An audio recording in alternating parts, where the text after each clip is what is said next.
Get tons of questions about which peep diameter I pick for hunting. The 3/16 is definitely the most common for me.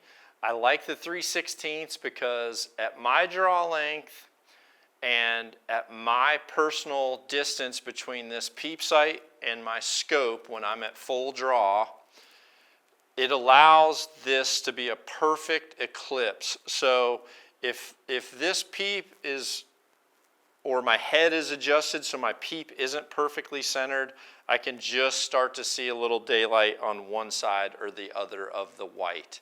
That's really why I like this size scope housing as well, because it gives me that perfect eclipse. I don't have daylight above or below the scope, and I'm not on the inside of that ring. So I personally like the 3/16.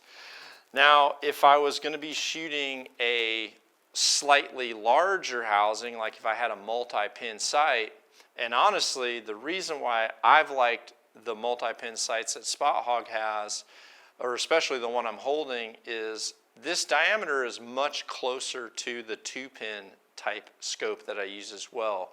So I don't really have to change that much. I can still get away with my 3/16 with this.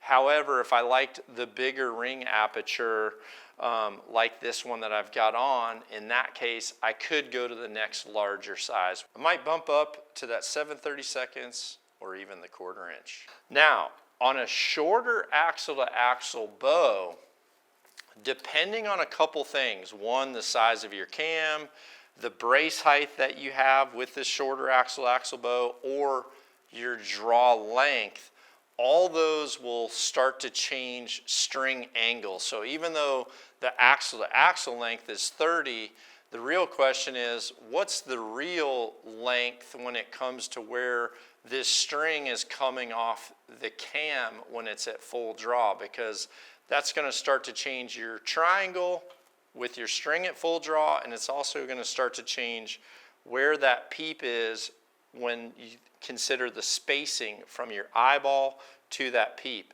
The further it is out, the bigger it's going to have to be so that when it's way out there, it's exactly that size. If it's closer to your eye, you're going to need a smaller peep so that you can get that perfect eclipse. On some shorter axle-to-axle bows, and here's an easy way to notice this.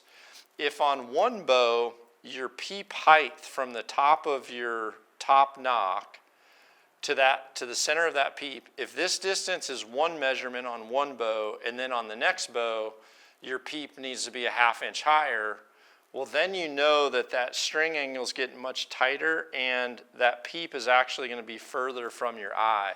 In those cases, you might have to go to that larger size so that you can get that perfect eclipse. But what I'm really looking for is a perfect peep orientation with the front sight to where there's not daylight on either side and there's not too much daylight around. Something that you need to keep in mind, regardless of whether you're hunting or a target archer, the smaller the peep, the more it's going to focus you to perfectly align, and the tighter the groups will get. Now, in a hunting situation, obviously you have to factor in light, because these small peep sights that we use for target archery are fine when we're out in daylight or we're shooting indoor target archery where we're in a perfectly lit indoor range. We don't have to worry about that small peephole and being able to see through it. In a hunting situation, totally different. You get inside of a dark blind, you start to get in that last 30 minutes or the first 30 minutes of daylight of the day. Well, now a really teeny hole, even though it could be more accurate, is going to be really difficult to see through. So you've got to find that happy medium. Too large gives you too much margin of error, and you're definitely going to have inaccuracy from that. The perfect size allows you to see through it still during legal shooting time and still be able to perfectly align that front sight and the rear sight. Most of the time, 3/16 is where I'm at if I go to a larger multi-pin housing, or if I've shot a shorter axle-to-axle bow with a shorter brace height and that peep does creep further from my eye, then I might have to bump up to that 1/4 inch. But that's what I look for, and that's what keeps me the most accurate.